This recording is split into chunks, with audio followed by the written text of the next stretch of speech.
Upanishad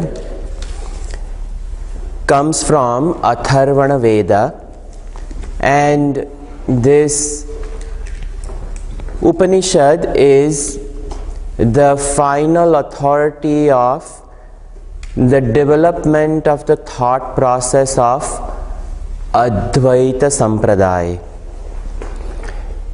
The non-dual nature of the self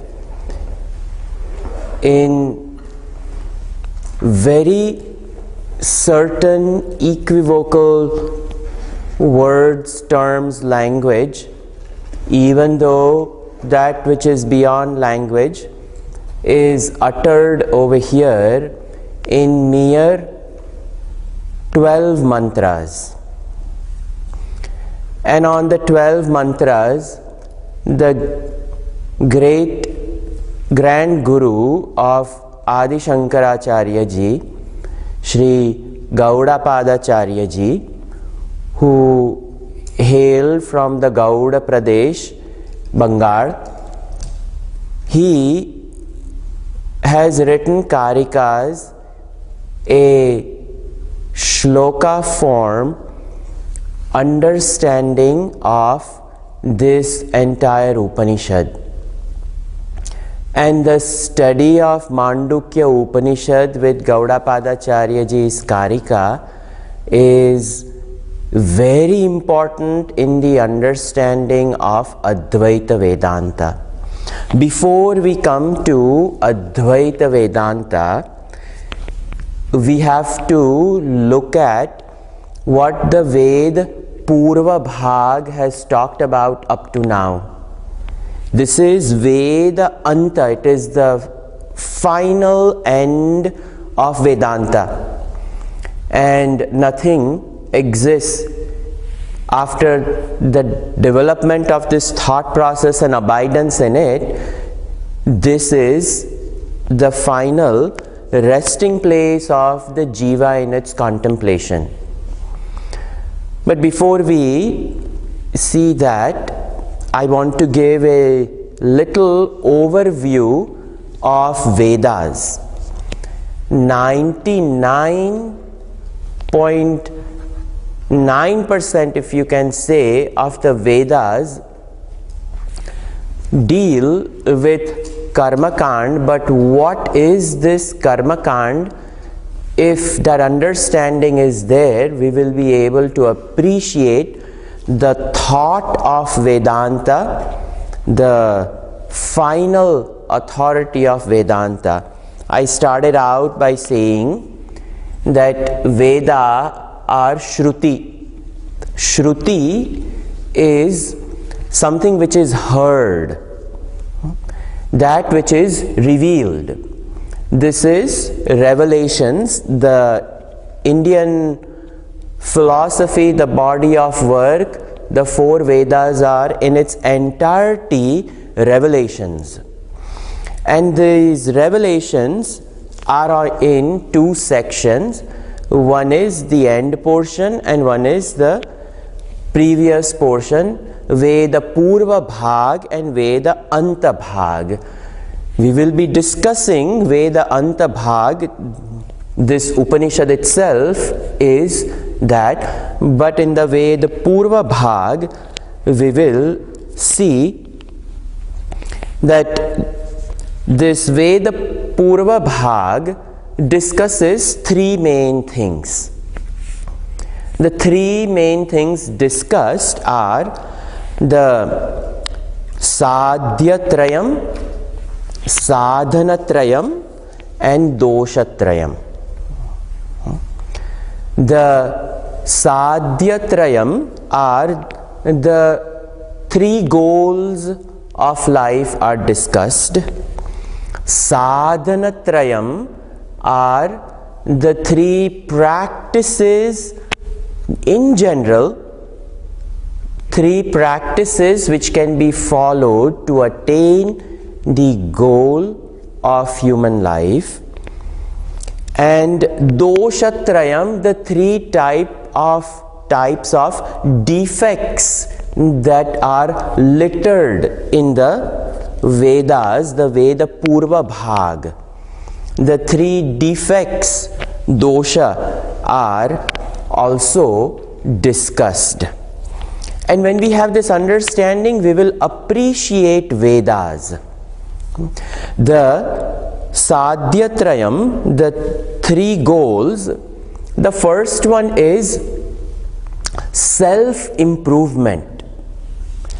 And this self-improvement is known as Upadhi Parishkar.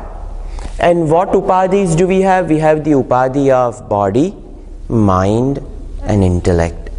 So, making the equipment better is the first goal. There are people interested in strengthening the body, strengthening the senses, people interested in strengthening the Vayu portion which connects the body and the mind, people interested in strengthening the mind, strengthening the intellect, the upadhi parishkar, to make the equipment better. That is the first one. Then the second one is a very popular one. It is the improvement of the world of objective reality. People are interested in getting bigger and better objects, which is what we do in life. And this is Vishaya Parishkar, is the second goal talked about in the Vedas, and that is the Karma Kand. The astrologer says that there are some doshas, and for the removal of that, your life will get better if you just get this homam done, that homam done, all those things. So it improves the Vishaya, the comforts of the life, the objects, and then it improves the setup. The lifestyle is improved. So the improvement of the equipment, the improvement of the objects, and the improvement of the situations, so that the Shani Dasha may go better, and the Sade Sati will not leave any trace of sorrow, all those things. So these are the 3 goals talked about by 3 goals, Sadhyatrayam, in the Purva section of Vedanta. Then the 3 types of sadhana. The person matures in their faith. They engage in spiritual practices, they engage in these improvement of the 3 goals, and they see the results.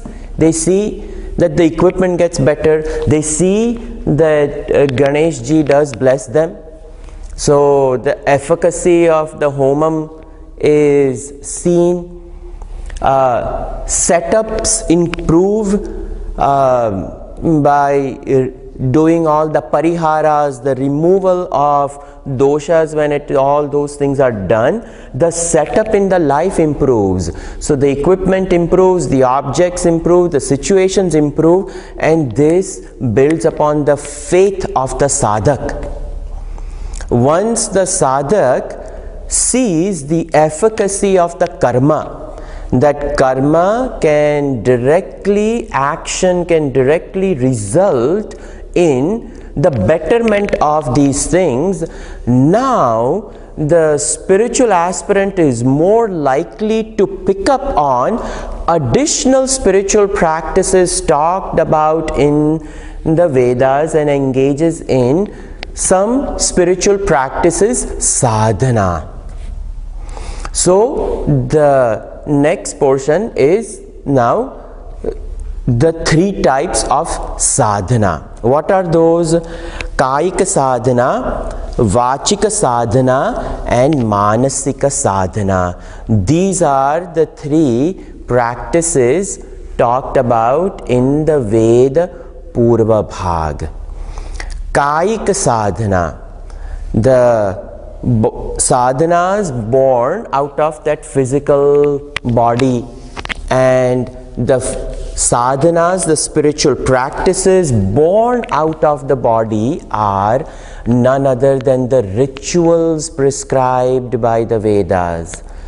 This is the ritual portion of the religion which strengthens the faith of the spiritual aspirant.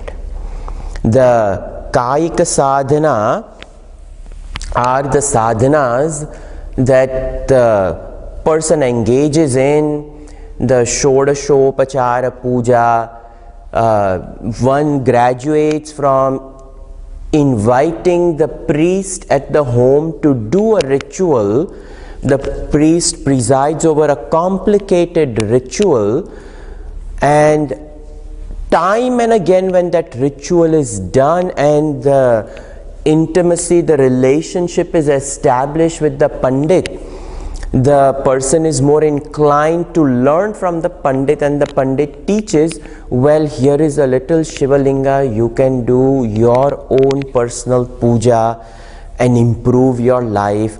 And slowly the person learns how to do puja of a Shivalinga. 16 step, very simple steps he initiates into with just Om Namah Shivaya, or a little Shaligram stone and Om Namo Narayanaya Ashtakshari mantra. With that little puja is taught, and like that some ritual is incorporated into daily living, and this is what is prescribed by the Vedas, a first type of sadhana. Then there may be a matha around, a guide, a guru is acquired, a guru is there, and yet another ritual, a paduka puja or something like that is done. Now the ritual has a little bit more meaning, because they have associated with the teacher, the guru, the parampara and the Ishvara and all those things. So kayik sadhana now strengthens. Because of that, they enter a secondary type of spiritual practice, and that is known as manasika sadhana, where now they are initiated into a mantra. Some japa is done, some type of mantra japa they do. So at the level of the speech, earlier it is a loud chanting, and that loud chanting slowly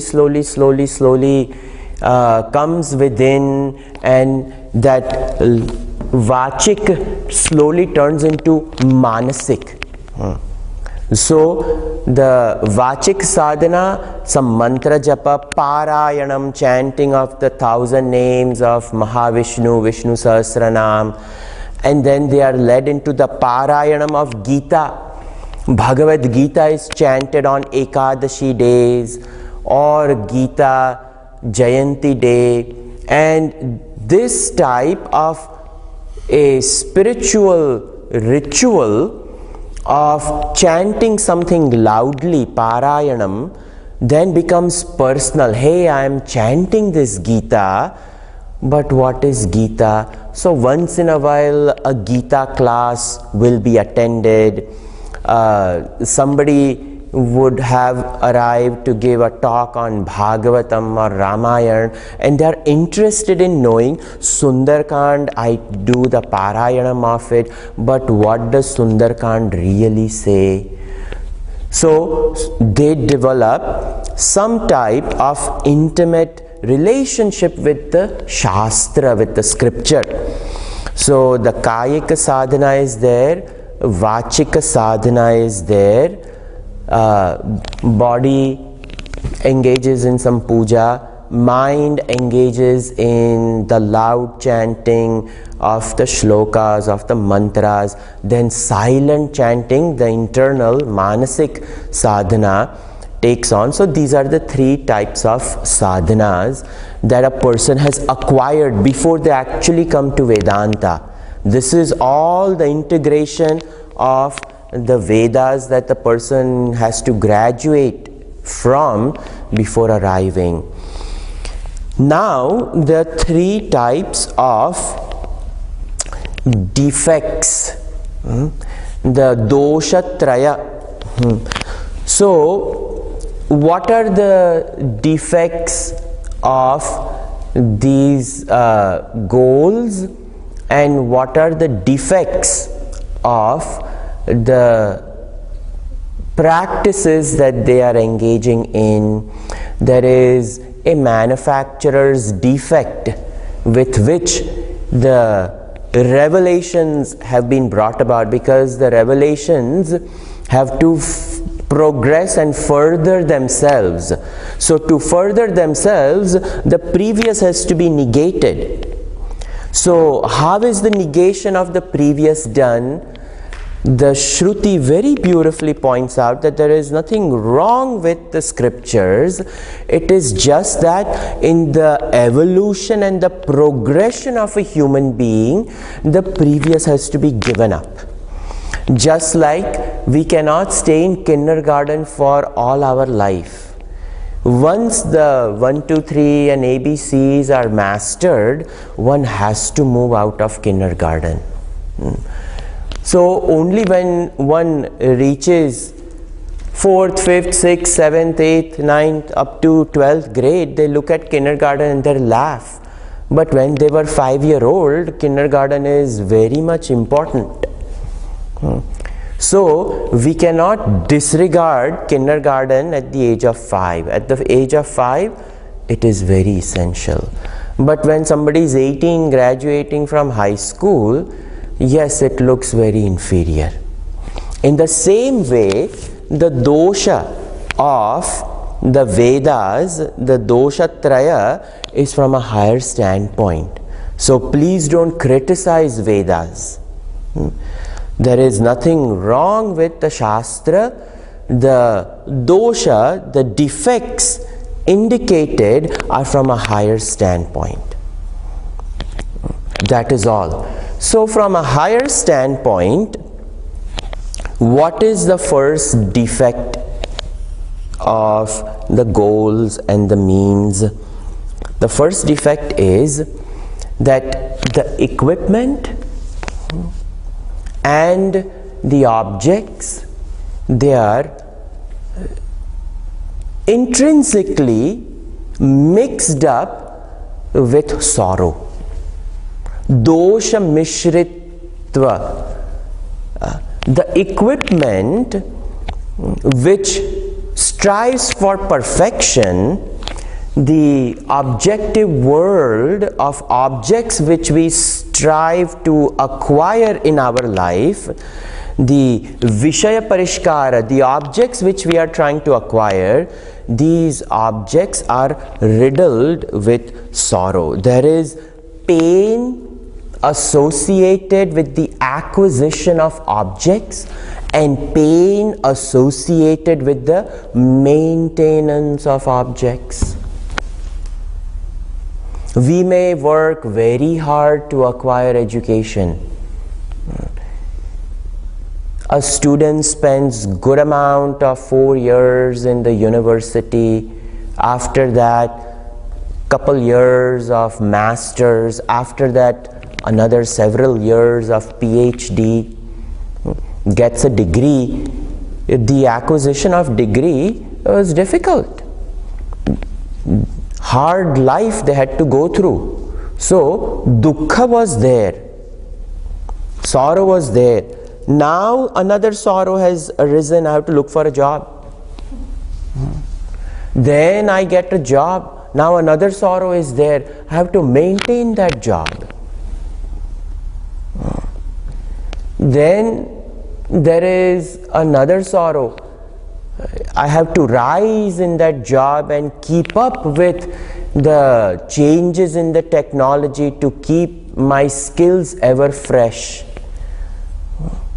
So every step of the way, there are obstacles, and everything is riddled with some type of sorrow. The second dosha is atrupti karatvam. there is never a sense of total satisfaction. One is never satisfied with the body and the senses. People who work out. How long? You become a giant buffalo, but still, then some drugs are taken and still they will sculpt the body. Atrupti karatvam. The equipment, then the atrupti with regards to the mind and the intellect. I will wait until the anger leaves. When will the anger leave? You go to the astrologer with the Jatakam. When do you see when will the anger leave? There is no such thing. We have to work. We have to work with ourselves up to the point where we are capable of working with ourselves. Our own feelings and emotions, they are part and parcel of the equipment. We make the equipment better up to an extent and strive for perfection more and more and more and more. But the more we strive, the more we realize I have long ways to go. This is the atrupti karatvam. This is the defect that there is never a satisfaction. In the sadhana, there is never a satisfaction in that goal. I see the goal inching towards me, but the more it inches towards me, I feel like it has slipped a little bit farther away as well. So there is a defect in the equipment. We have to tune the equipment up to a point, and we have to make a leap. We cannot strive for total perfection. We get the objects. I thought that a bigger house will give me happiness. I get a bigger house. I'm even ready to put in the time and effort for the maintenance of the bigger house. And I realize the bigger is not big enough. So I have to yet strive for yet another bigger home. And that is the atrupti portion of the Vishaya acquisition of objects. The Ford is not enough, then I try for Lexus. The Lexus is not enough, then I try for Benz. Benz is not enough, then I try for Tesla. And we have yet to get some better models than that. And just wait few years, they will come. That is all. So there is a sense of dissatisfaction with the objects acquired. Then the third defect is bandhatva karatvam.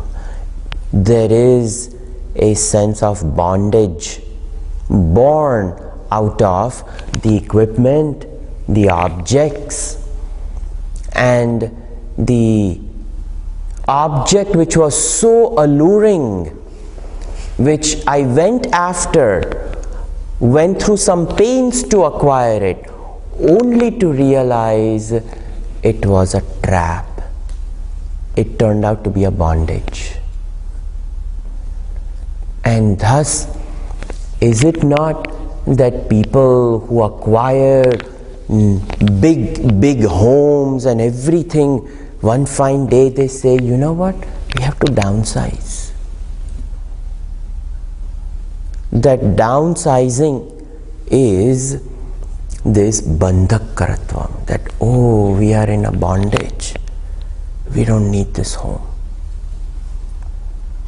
Better have a simple place, so more time for sadhana, no maintenance. Then I know well-to-do people giving up even homes. He said, no home, because then the yard maintenance and this and that and lawn mowing and this person, that person, garbage pickup and drag the garbage out there, make sure the gardener has to come. No. So then I get a place where everything is maintained. A small place, everything else is taken care of. So why? More time I can give for my spiritual practice. Now they are beginning to realize the sense of limitation of the karma portion of life. The whole life has gone in karma, karma, karma, karma. And please don't think it's just the karma meaning just swaha, swaha. That is also because the actual Vedic ritual enhanced their equipment, it enhanced the objects, but then they realize, you know what? The enhancement, it can stop now.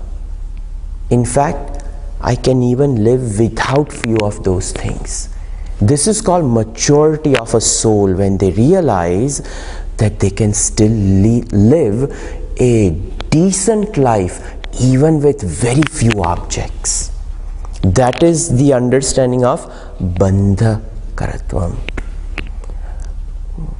That is why the evolved gods and goddesses have pasha and ankusha, will realize that one binds, the other one keeps over there, so that has to be given up. So vidya becomes very important. That pasha is the bandhak karatvam. It shows that yes, manorupekshu kodanda panchatan matra sayaka, the universe is going to be created. Beautiful ikshudanda, sweetness of mind, but the sweetness of mind comes with the two hands above, pasha and ankush. That you will be bound in it if you get too close to it. The world is pouncing upon if we are not aware of it. So majority of the people are satisfied with these goals. So all these goals, the three goals and the three sadhan and the three types of defects, when a person lives through it, they realize, I want a goal which does not have a dosha in it. How come all these goals have defects? I want a goal devoid of defect. So, dosha rahita sadhya vastu is what I want. Up to now I acquired dosha sahita sadhya vastu. All my sadhana was only for this. All my spiritual practices was only for something which is riddled with bondage, a sense of bondage. No, I have been taken for a ride. No more. I want a goal which is free of these defects. And there is only one goal. Nirdosham hi param brahma tasmad brahmani stitaha. Bhagavan says there is only one goal which has no defect, and that is called Brahman. So all this nirdosha sadhyam is Veda Anta. This is how we arrive at Upanishad. It took that sadhak all this time. They've gone through the Ramayana, they've gone through Bhagavatam, Mahabharat, Valmiki Ramayana, all scriptures they go through, everything they have toppled, and finally They say that to that seeker who seeks any type of defects, they arrive at this place of Brahman. They arrive at Brahman in Upanishad. And unique thing, till now,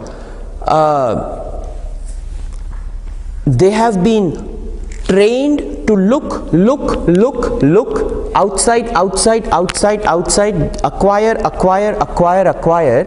and when they come to Upanishads, the Upanishads say, what you are looking for you already have.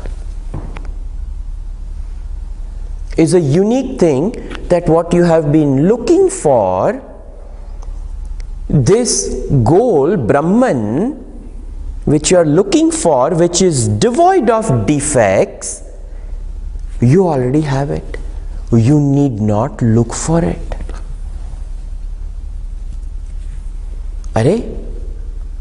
But then, why do I feel like I don't have it then? When the Upanishad says, you already are the goal which you are striving for.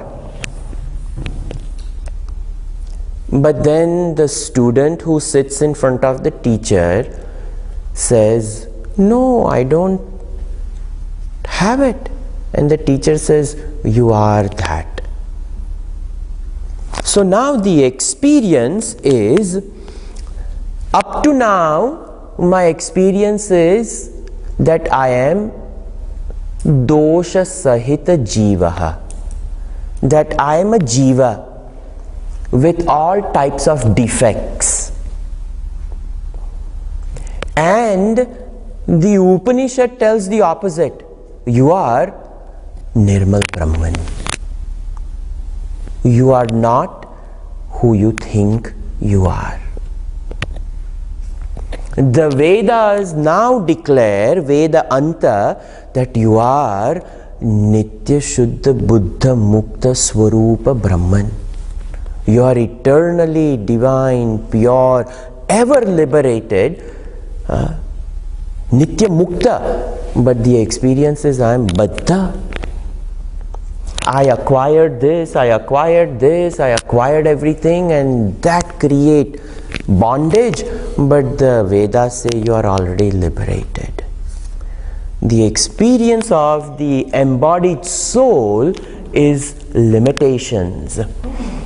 But the identity that the Upanishads reveal is that you are eternally free, ever divine, ever pure Brahman. So this has to be fixed. Now it is the fixing of the identity, the Jiva, Brahma, Aikya, Bodh has to arrive. So there has to be, if my experience is that I am a limited person, if my experience is that I am riddled with defects, but the Upanishad says you are eternally pure, in you there are no defects, then me with defects and me without defects, how do I reconcile that difference? So the Upanishad says that the sadhana for the jiva to reconcile the difference, now the sadhana is not a kaik sadhana, not a vachika sadhana, not a manasika sadhana, but now the sadhana is bodha sadhana, knowledge. And that knowledge is Shravanam, Mananam and Nididhyasan. That you have to listen as to who you are, reflect upon who you are, devoid of the defects, and dwell into your nature to the point where the limitations brought upon by the equipment will automatically fall off. The limitations owned up are because of the close proximity of the jiva born out of the equipment. The jiva hood and the equipment are so close together, tadatmyam, because they are in so close proximity that the jiva has assumed that it is the equipment. And the separation of that requires the re-education, which is known as nididhyasan. And that removes the habitual ownership of the equipment. And that is called bodh sadhana. Bodh meaning knowledge. Spiritual practices born out of knowledge and transformation, understanding. So, how do I now get the knowledge? This jiva has to acquire knowledge. The jiva up to now has acquired knowledge through 5 means. The 5 means are called praman, valid means of acquiring knowledge. First is called pratyaksha praman. That pratyaksha praman, direct perception. Second one is anumana praman, inference. I see smoke rising in the distant horizon and I conclude, there must be a fire. I don't see the fire, I only see the smoke. But I know from experience that smoke cannot exist without fire. It is called anumana praman.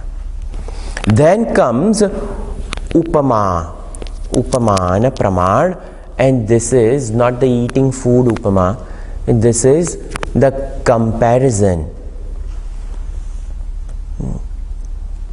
That when we say that he is like a lion, we have given a simile, he is like a lion. So we have to keep the humanness of that human being, and on top of that humanness we have to add lionness to it. But we have to be intelligent as to how we add lionness. We shouldn't add the canine, the feline claws, the mane. What is implied is the bravery of the lion is in that man. So the lionness of the lion, which applies in the human, is what is inferred over here. When Vivekananda was called Vedanta Kesari, in Sanskritam, lion is Kesari. Not that he was a 4-legged feline going around. No, he was that bravery which was acquired due to the study of Vedanta. He was fearless. He faced the world in 1800s, and that is meant by, and even today Ramakrishna Mission has the journal called Vedanta Kesari. Anyway, Upman. Then Arthapatti. This is a deductive logic, transitive property, deductive knowledge. If A equals B, B equals C, then necessarily A has to equal C. So some logic is used. So Pratyaksha, Anuman, Upman, Arthapatti. The fifth one is a unique one. It is called Anupalabdhi, absence of knowledge. Like, I do not know Russian, but I know the fact that I do not know Russian. So knowledge of the absence of knowledge is knowledge. So I have to know what I know, and I know what I don't know. This is the fifth. And the last one is Shabda Praman. The Shabda Praman, words.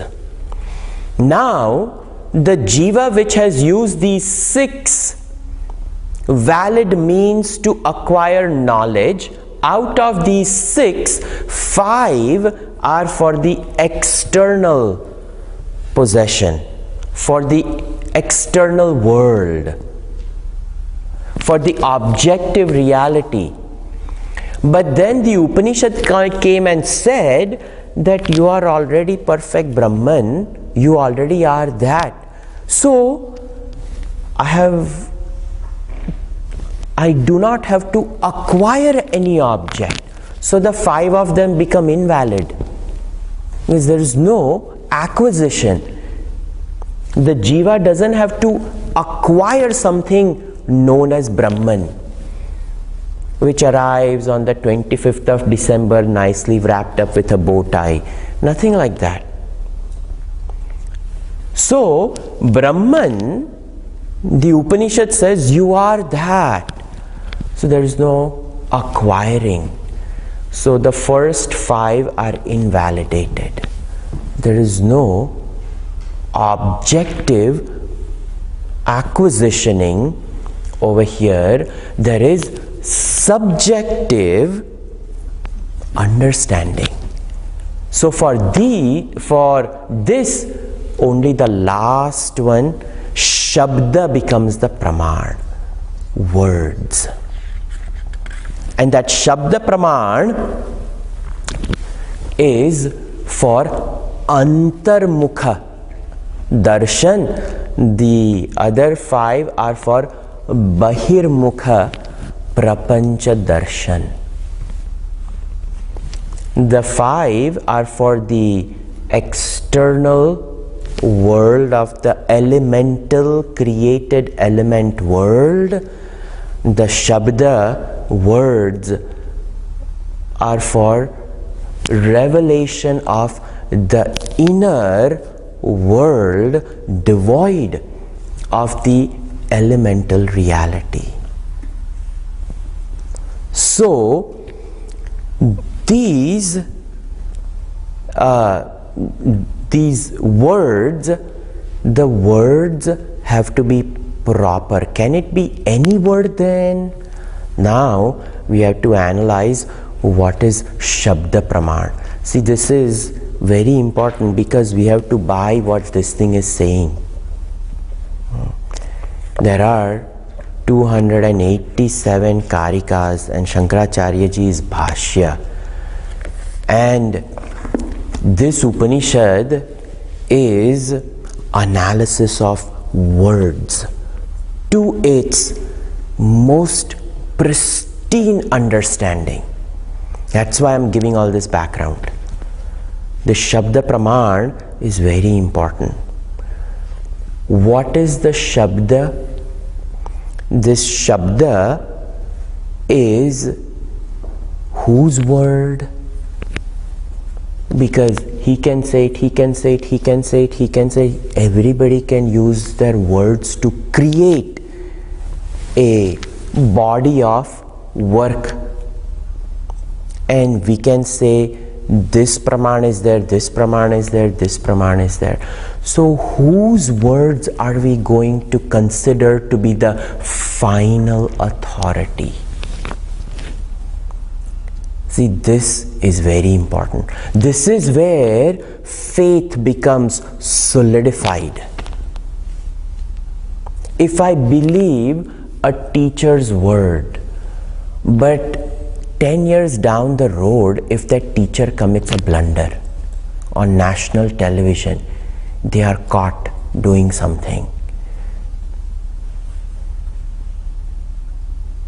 that person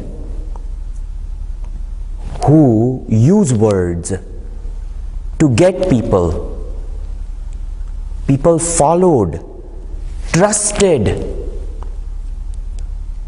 and when something happens, 10 years of going to that person and listening to their words, what will happen? The internal world will collapse like dominoes. In split second, all that has gone to build, the trust will be destroyed. Then that jiva, to invest trust in another set of words of another person, it will not come easy then. So when we say Shabda Praman, whose Shabda? This is why the study of Vedanta has to be done properly.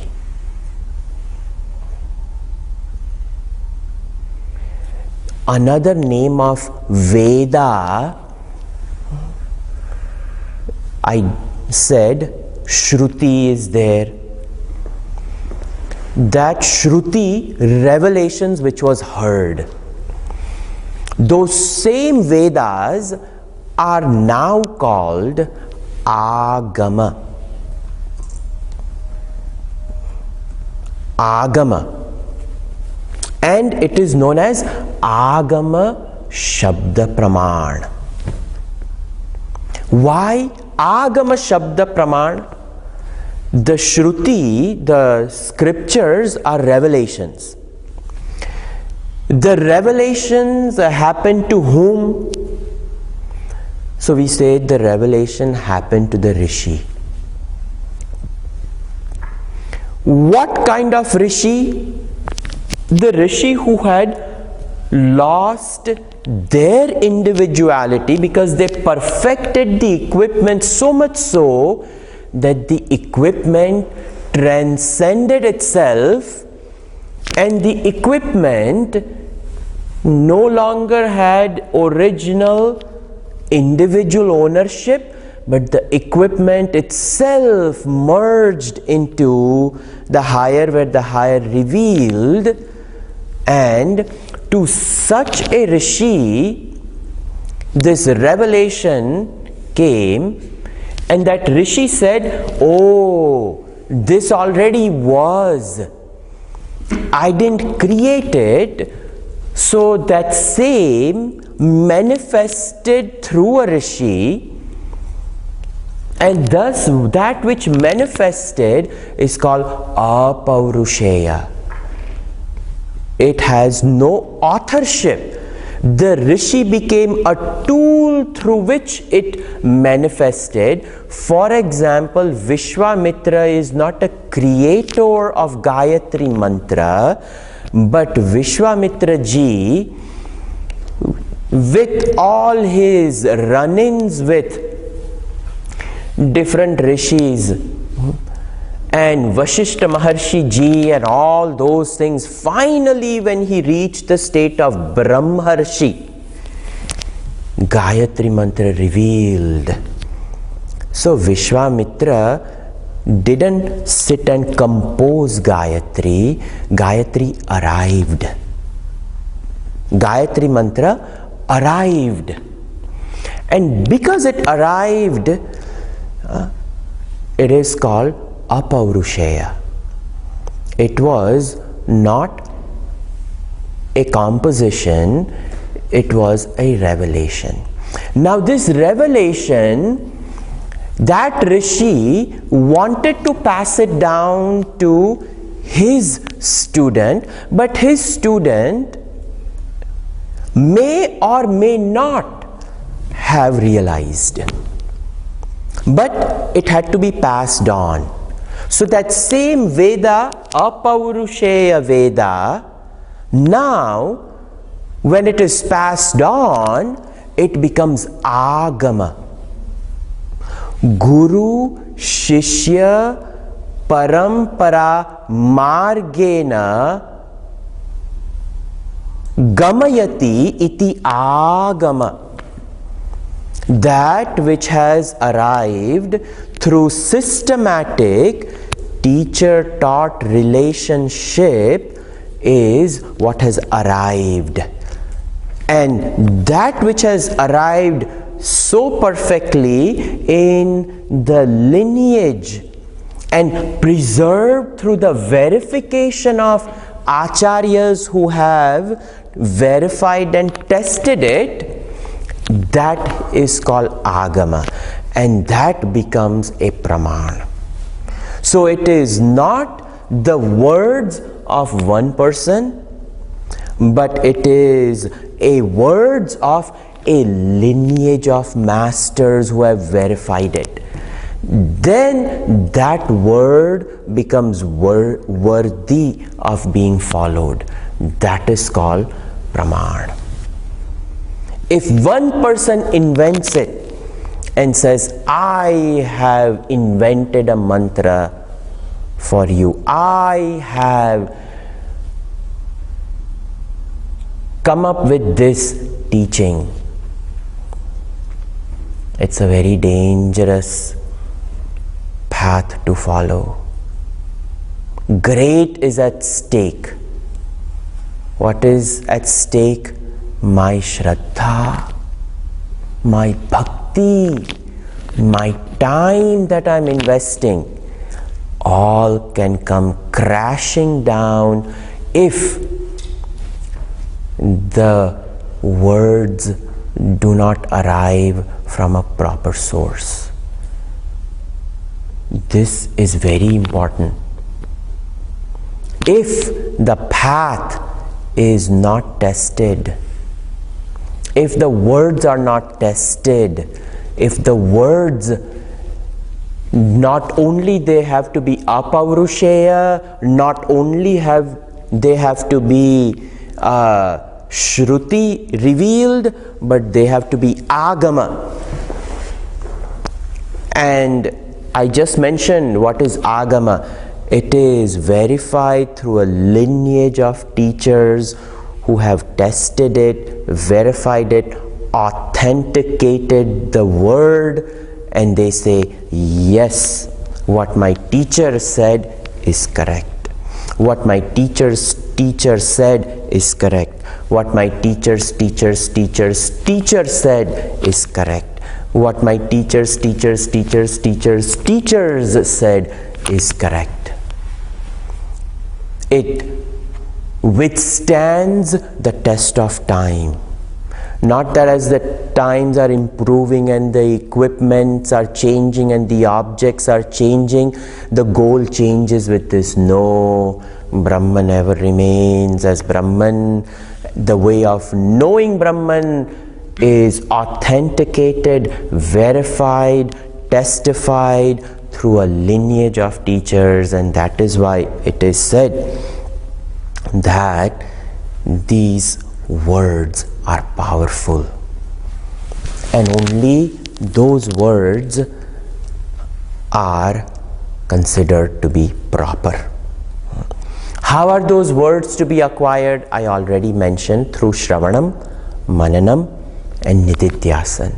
You have to hear, these have to be heard, we have to hear it from a master, from a teacher.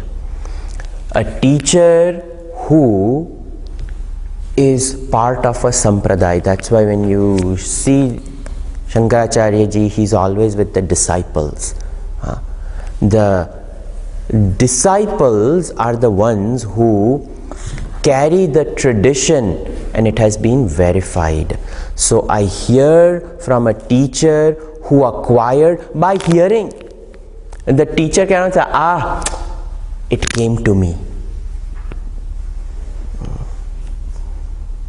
Today blue light came, tomorrow green light will come. Then which light was the right one? So if somebody says it came to me, that is not Shabda Praman. That is why this Praman becomes so important. So systematic, consistent study of scriptures for a length of time with a competent acharya, that is called Shravanam. All words are very important. Systematic, consistent study for a length of time underneath the tutelage of a competent master is called Shravanam, listening. And if that is done, Mananam and Nididhyasan arrives. In due course, it arrives. Now, a doubt arises. The same Shruti says that words will not work. Yato vacho nivartante aprapya manasa saha. The same Shruti says, na tatra chakshur gacchati, na vak, na mano. The words do not enter it. The words cannot reveal it. So now the words have to be analyzed. Which word? That we will see tomorrow. And then I will do the Sambandha Bhashya of Shankaracharya ji because that Sambandha Bhashya is very important, very beautiful, very small. It's not that big, but it is an important Upanishad, and Shankaracharya ji has two beautiful shlokas that he composes before he comments on his grand guru's work, and I will chant those shlokas and give meaning, because those shlokas reveal everything. Those two shlokas are very important. So tomorrow we will understand words. Which word? Then we will go into Shankar Bhashya introduction. This week we will have Mandukya Upanishad, Monday, Tuesday, Wednesday, Thursday, 4 days. Sarve bhavantu